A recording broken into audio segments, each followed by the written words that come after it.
da minha palavra hoje é como vencer. Saímos de um ano muito difícil, de desafios, e temos um ano pela frente. Quem quer e precisa vencer em alguma área da sua vida no 2021? Levanta a mão. Você que está na internet aí, no online, comenta aí no YouTube se você quer vencer. Fala, eu preciso vencer na minha área financeira. Todos nós, eu tenho as áreas da minha vida que precisam também, que eu preciso vencer algumas situações. Só que para vencermos, para andarmos para frente, né, para as coisas melhorarem, para o nosso casamento melhorar, relacionamento com filhos, finanças, gestão das empresas, ministério, emoções, sentimentos, nós temos que tomar decisões. E quando nós tomamos decisões, nós deixamos coisas para trás. E o primeiro versículo que eu quero abrir com você é Filipenses 3:13. Por favor, abra comigo a sua Bíblia, que diz assim. Gente, eu não abro a Bíblia porque eu deixo tudo aqui pronto, tá? Porque eu acho que a gente perde tempo procurando o versículo. Então eu já pego, colo, copio, o versículo está aqui, eu leio ele. Irmãos, não penso que eu mesma já o tenha alcançado, mas uma coisa faço, esquecendo-me das coisas que ficaram para trás e avançando para os que estão adiante. Prossigo para o alvo, a fim de ganhar o prêmio do chamado celestial de Deus em Cristo Jesus. E aqui diz, Paulo diz, irmãos, não pense que eu mesmo já não tenha alcançado, mas uma coisa faço, esquecendo-me das coisas que ficaram para trás e avançando para os que estão na frente. O que isso significa? Que nós, para avançarmos, nós, para irmos adiante em alguma área da nossa vida, nós temos que deixar para trás coisas que nos travam. Todos nós temos.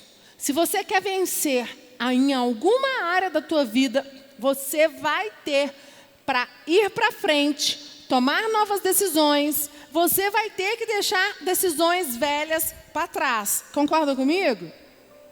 Você quer começar o ano cuidando da sua saúde, né? E aí, você tem uma meta, você foi no médico, no nutrólogo, nutricionista, fez os exames, e ele falou para você, você precisa deixar hábitos para trás. Você precisa malhar todos os dias, ou pelo menos 3 vezes na semana. Você precisa mudar a sua alimentação. Você precisa tomar esses suplementos, essas vitaminas que estão baixo na sua, para você, nos seus exames. Isso é deixar coisas para trás.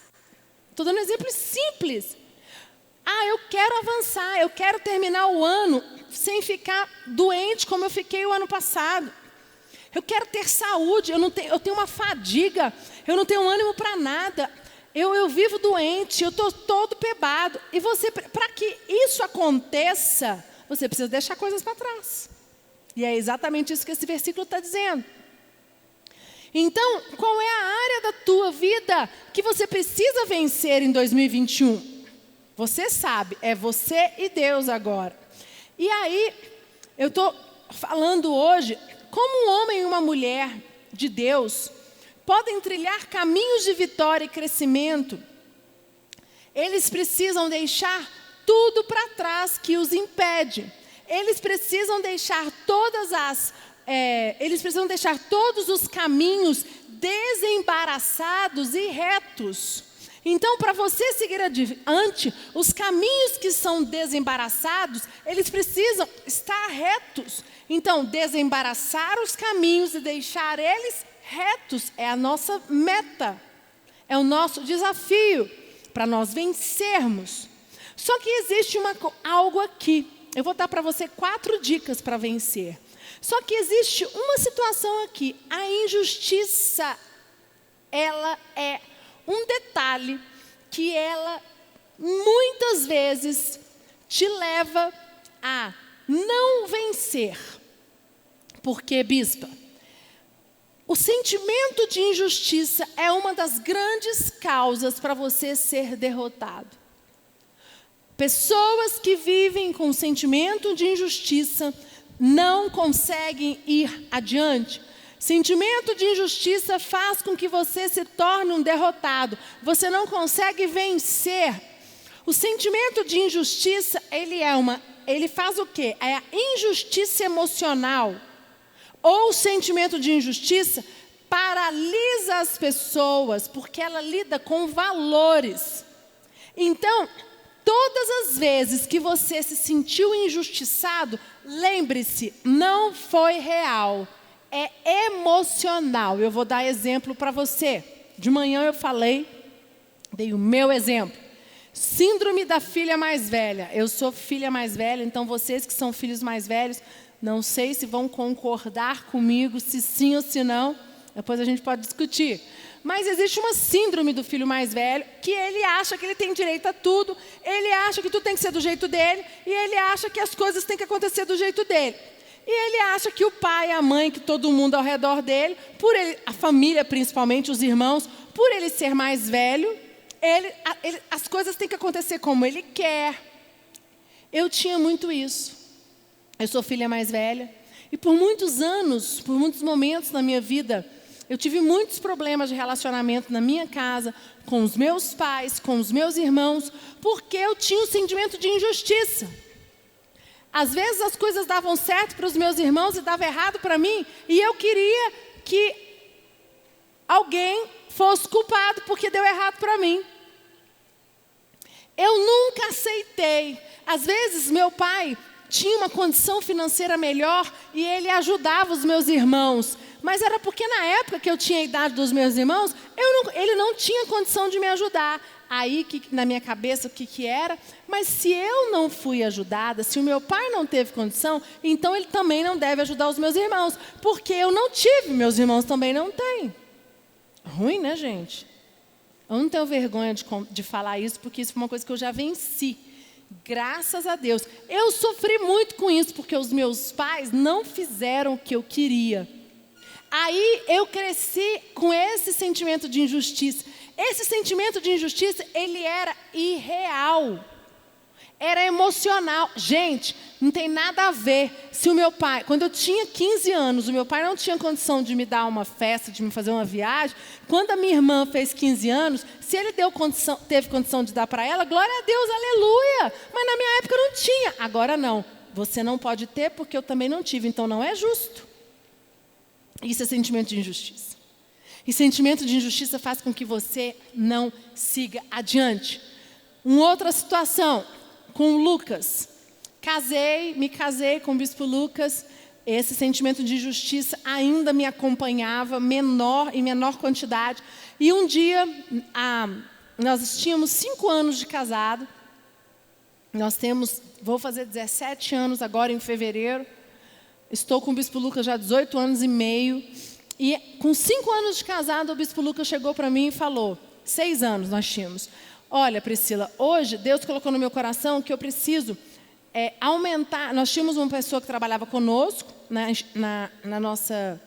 com a gente na igreja, tudo, na parte administrativa. E o bispo Lucas falou, eu preciso ajudá-lo. Hoje nós temos condições aqui, ele era o administrativo, fazia tudo, fazia muito mais do que era preciso. E o bispo Lucas falou, eu quero ajudar, vou fazer aumentar, dar como é que fala? Dar um extra, né? Tipo, vou fazer um adicional. E eu cheguei e falei, mas eu não acho justo você fazer isso, porque eu acho que isso vai pesar no financeiro da igreja. E ele falou, não, hoje pode até ser que eu não tenha dinheiro para fazer algumas outras coisas na igreja, mas Deus colocou no meu coração que eu preciso ajudá-lo, porque ele está precisando muito e ele tem se dedicado. E ele trabalha, ele é proativo. Então, Deus falou comigo e eu falei, mas isso não é justo, porque isso vai faltar numa outra área. E aí o sentimento de justiça, né, veio sobre mim. E o bispo Lucas falou assim, não é porque... Aí eu falei para ele assim, tá, mas ninguém nunca olhou para a gente quando a gente fez isso. Por quê? Porque a gente também passou momentos difíceis e, Priscila, não é porque ninguém nunca fez com a gente que eu não vou fazer com ele. Eu não vou olhar para essa situação e falar, peraí, se eu não tive, E se não foi, ele falou assim, se não aconteceu com a gente, é porque o nosso superior não teve condições, não pôde, porque eu tenho certeza que se ele tivesse, ele faria. E aí o bispo Lucas foi lá e tomou a decisão e fez o que ele queria. E falou para mim, eu vou tomar essa atitude, porque Deus falou no meu coração, e isso é uma semente. Se eu tenho condição, e Deus colocou no meu coração, como chefe, eu vou ajudá-lo, porque eu estou plantando. Eu tenho 2 filhos, eu sou um bispo, eu sou líder, eu quero que essa semente volte ao meu favor, tanto na minha casa, quanto na minha liderança. E isso foi muito forte. Eu lembro que eu fiquei emburrada com ele há algum tempo, mas depois eu entendi. E eu fui mudando. Hoje eu entendo que isso é uma artimanha do inimigo para fazer você ficar preso e não avançar. Então, o sentimento de injustiça, ele é muito perigoso. Pessoas vítimas, elas têm sentimento de injustiça. Eu estava contando também que ontem, conversando com um discípulo, que o sócio dele mentiu para ele. Ele passou a semana indignado, porque ele descobriu que o sócio mentiu para ele. E ele falou, como que ele mente para mim? Eu nunca mentiria, isso é um absurdo. E aí o Lucas chamou ele e falou assim, é o seguinte, para de ficar com sentimento de injustiça, para de perder energia porque o seu sócio mentiu. Espera aí, seu sócio mentiu, beleza, você já sabe que ele mentiu. E agora, você precisa produzir, você precisa bater as suas metas no seu trabalho, na sua empresa, você precisa pagar as contas. Se você ficar focado nesse sentimento de injustiça, focado no que o seu sócio fez, você não vai conseguir produzir e não vai pagar suas contas e não vai gerar a produtividade que você precisa para o mês de fevereiro. O que você vai fazer? Você tem 2 caminhos a escolher. Você toma o da direita ou toma o da esquerda. E ele foi dormir. Era o telefone. Aí, sexta-feira, ele passou o dia remoendo. Ontem, 10 da noite, ele ligou para a gente e falou, bispo, o senhor está certo. Passei 2 dias remoendo, perdi 2 dias com raiva, fazendo porquê, tentando descobrir porquê que isso é injusto, o Espírito Santo falou no meu coração. Se você ficar continuando perdendo energia para tentar descobrir por que ele fez isso, você não vai focar na produtividade, no que você precisa focar para você produzir em fevereiro. E ele falou, muito obrigada pela direção, hoje eu decido. Deus é o juiz, Deus vai cuidar dele, eu vou fazer minha parte, eu vou produzir, eu vou cumprir minhas metas e Deus vai me honrar. Amém? Eu dei exemplos totalmente diferentes, mas esse é o sentimento que muitas vezes nós ficamos. E aí eu quero dar 4 dicas práticas como vencer, principalmente esse sentimento de injustiça. Primeiro, aprenda a não perder energia. O sentimento de injustiça te drena. Sentimento de injustiça faz você ficar perdendo energia, igual eu. Eu fiquei muitos anos na minha adolescência presa no sentimento de injustiça, porque os meus irmãos tinham certas coisas e eu não tinha. Quem perdeu? Eu. Perdi. E o que eu ensino para os meus filhos hoje é que não tem que ter isso. Eu amo eles, eu vou dar o meu melhor, cada um no seu tempo. Eu sofri muito com isso, porque eu perdi muita energia. Pessoas que ficam tentando ser justiceiras, resolver problemas. Você quer descobrir por que seu marido saiu de casa. Você quer descobrir por que o teu filho, lógico, tem que descobrir. Mas você vai descobrir buscando a terapia. Você vai descobrir buscando a Deus, fazendo jejum. Não. E tem pessoas que não buscam terapia, não buscam jejum, não buscam orar, não buscam fazer nada. Fica tentando, remoendo, perde energia. Fica tocando naquele assunto, fica chamando. Mas por que você fez isso? Você não vai descobrir, não adianta. Se já aconteceu, você precisa de um tempo, você precisa falar, Senhor, aconteceu, eu estou muito mal. Eu não dou conta, mas Senhor, eu preciso da Tua unção, eu preciso do Teu poder, que o Senhor trilhe a minha mente, que o Senhor guarde meus pensamentos, que o Senhor me dê sabedoria, porque daqui para frente eu quero fazer diferente. Mas não. Muitas pessoas deixam que a sua energia seja roubada. E quando gente, o bispo Rodovalho, ele fala que o que ele tem de mais sagrado é a energia dele. Ele fala, eu tenho ciúmes com quem eu vou almoçar, com quem eu vou gastar um tempo, com quem eu vou deixar sentar na minha mesa. Por quê? Porque ele falou, se eu estou lá, eu estou passando por problemas, eu estou tendo dificuldades, aí eu coloco uma pessoa que vai roubar a minha energia, eu tenho ciúmes da minha energia. A minha energia, ele como físico, ele fala, o universo é energia.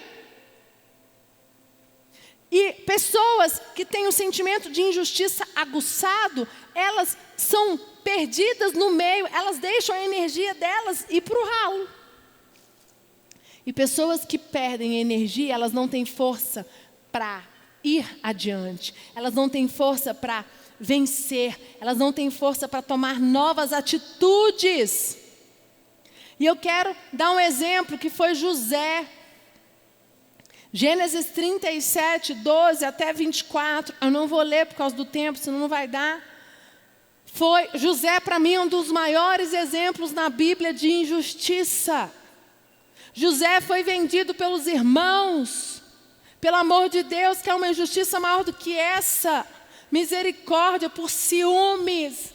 Tem nada pior do que isso. Os irmãos queriam matar ele, aí Rúben chegou e falou, não mata, joga ele aqui. O que aconteceu com José? Ele foi encontrado pelos, acho que foi os midianitas, e depois foi vendido para ser escravo no Egito, para Potifar.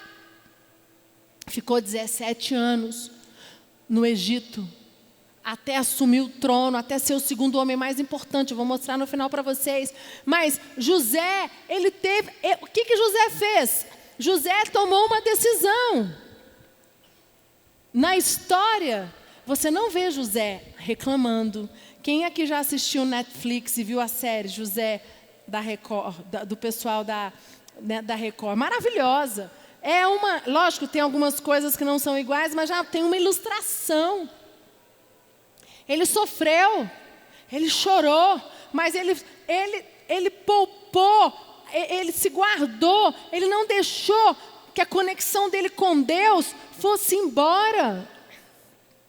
E muitas vezes nós perdemos a nossa conexão com Deus porque a nossa energia é drenada. Você sabe que quando você ouve música, dependendo da música que você ouve, a sua energia é drenada. Você sabe que dependendo do que você assiste, seus ouvidos ouçam, ambientes que você está, a sua energia é drenada. Aí você quer vencer, mas você está num ambiente totalmente oposto àquilo que você acredita. Você quer restaurar seu casamento, mas você só convive com pessoas que não acreditam no casamento. Impossível, impossível. Você precisa tomar uma decisão. Então nós precisamos ficar atentos à nossa energia. O bispo Rodovalho diz, ter ciúmes da nossa energia. Ter ciúmes da tua energia. Existem muitas pessoas que se sentem injustiçados. Pessoas que se sentem injustiçados acabam se prejudicando para mostrar ao outro como se sente. Por quê? Porque você, em vez de focar em você, fortalecer você está preocupado em mostrar para o outro que eu estou bem. Para, em nome de Jesus, deixa Deus cuidar. Não perca tempo com sentimento de injustiça. E o segundo ponto, a segunda dica é, tudo que o homem plantar, ele colherá. Está lá em Salmos 56, 7, diz assim, dá-lhes a retribuição segundo a sua iniquidade. Derriba os povos, ó Deus, na tua ira. Nós gostamos muito da expressão que Deus vai vingar os nossos inimigos, né? Essa expressão traz conforto para o nosso coração. Mas eu quero dizer para você que melhor do que sermos vingados é sermos abençoados em nome de Jesus. Amém? Melhor do que sermos vingados é rompermos as nossas limitações. O melhor para o teu inimigo, para aquele que zombou de você, é a resposta, é a bênção de Deus sobre a tua vida. A melhor vingança que você pode querer para o teu inimigo é que você tenha sucesso, que você vença, que Deus abra as portas para você, que você seja um homem, uma mulher bem-sucedido, que o seu casamento seja restaurado, que teus filhos sejam restaurados. Desculpa, gente. Que a tua empresa seja restaurada, que você alcance todos os seus sonhos. Amém? Você pode dar uma salva de palmas para Jesus? Então, por quê? Quando Deus faz com que você cresça, quando você é abençoado, o que acontece? Quer dizer que o teu inimigo foi derrotado. Mas tem muitas pessoas... Corte, me dá uma água, Joel. Eu estou com uma alergia. De manhã foi tenso para pregar. Obrigada. Desculpa, gente. Quando Deus nos responde,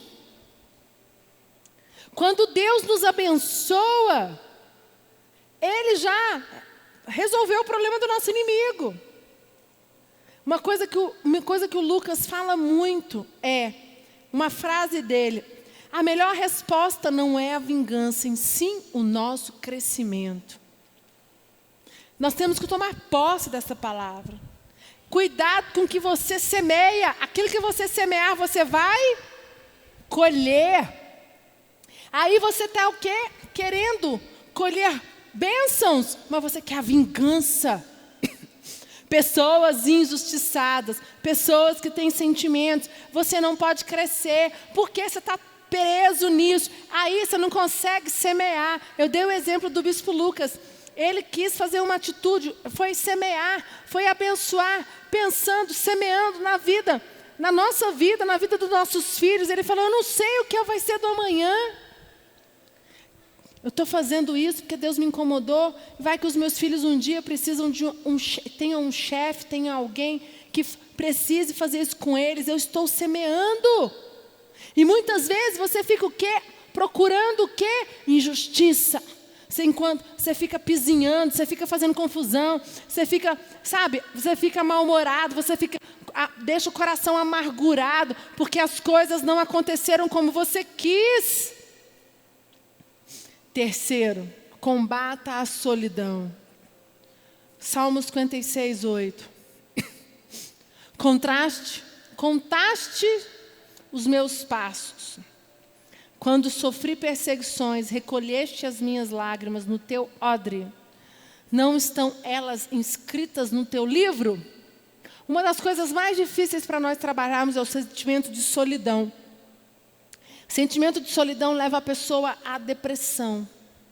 Mesmo muitas vezes o homem estando andando com Deus, se ele não se abre, se ele não permite que alguém ajude-o, se ele não abre com alguém as suas dificuldades, e muitas vezes o sentimento de injustiça não deixa você abrir com ninguém as suas dificuldades, porque você acha que essa pessoa vai rir de você, você tem vergonha. Em nome de Jesus, você precisa de alguém para te ajudar, você precisa de um líder para estender a mão, você precisa de um pastor para orar com você.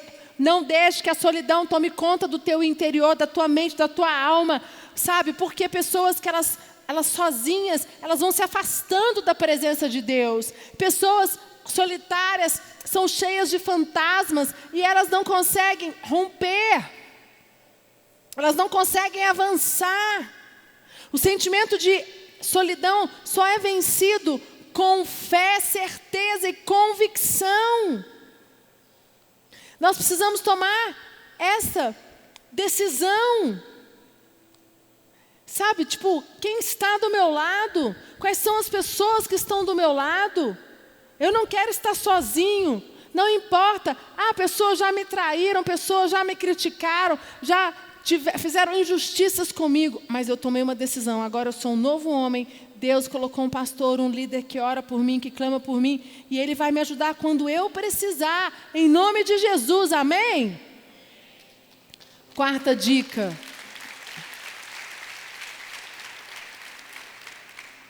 renda graças a Deus. Salmos 56, 11 até o 13, diz assim: neste Deus ponho a minha confiança e nada temerei. Que me podes fazer o homem?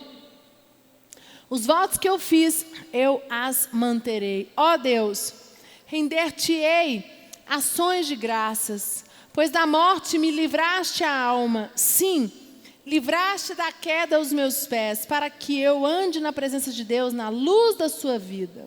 Render graças, eu falei mais cedo, render graças não é vir para a igreja, fechar os olhos, participar do louvor, levantar as tuas mãos. Render graças a Deus é quando eu coloco a minha vida numa conduta em que tudo que eu faço, dar graças a Deus. É quando as minhas atitudes, os meus pensamentos, a minha forma de conduzir a minha vida, rende graças a Deus. E você só consegue fazer com que as suas atitudes, os seus pensamentos, a condução da tua vida, a condução do teu casamento, a condução dos teus negócios, a condução dos teus filhos, renda graças a Deus se você estiver com o sentimento de injustiça debaixo dos teus pés. Porque pessoas que vivem com sentimento de injustiça, elas não confiam que rendendo graças a Deus vai mudar alguma coisa. E nós precisamos tomar uma decisão, vencer. Você precisa, para nós vencermos, eu não sei qual é a área que você precisa vencer. Eu tenho áreas na minha vida que esse ano eu preciso vencer, eu já falei com Deus. Eu preciso vencer, eu já tomei decisões e eu quero me render. Eu quero colocar os meus pensamentos, colocar a minha alma, colocar o meu espírito, colocar as minhas emoções, conduzir a minha vida, conduzir as decisões que eu tomo com o Lucas, com os meus filhos, com os meus discípulos, nos meus negócios, rendendo graças a Deus. É o mais importante. Quem anda com Deus e rende graças a Deus, sempre recebe livramento. O homem e a mulher de Deus que tem uma conduta séria com Deus, que guarda seus pensamentos, vontades e emoções, recebe livramento. Isso é muito sério. Aí você pode estar pensando, mas por que Deus permitiu acontecer aquilo com José? Vou mostrar para você como foi o fim de José. Salmos 142, 7, não precisa abrir, eu vou ler para você, diz: tira minha alma do cárcere, para que eu dê graças ao teu nome, os justos me rodearão quando me fizeres esse bem. Davi estava com a alma abatida e ele falou: Senhor, tira minha alma do cárcere. Muitas vezes você está com a alma chateada, cansada, abatida, e em vez de nós rendermos graça a Deus, às vezes as coisas não estão acontecendo como nós gostaríamos, a gente se trava, a gente deixa o sentimento de justiça tomar conta de nós. E eu quero dizer para você nessa noite, Deus te trouxe aqui para você ouvir essa palavra, porque tem áreas na sua vida que precisa ser vencido. Você precisa tomar essa decisão nesta noite. O que é que está me impedindo de vencer? É nos meus negócios, nos meus relacionamentos, no meu ministério? Eu não consigo vencer as minhas emoções? Eu não consigo vencer os meus pensamentos? Eu te dei 4 pontos para você tentar identificar aonde está que você não está conseguindo. Qual é desses 4 pontos que você ainda não alinhou? Gênesis 41, abre comigo.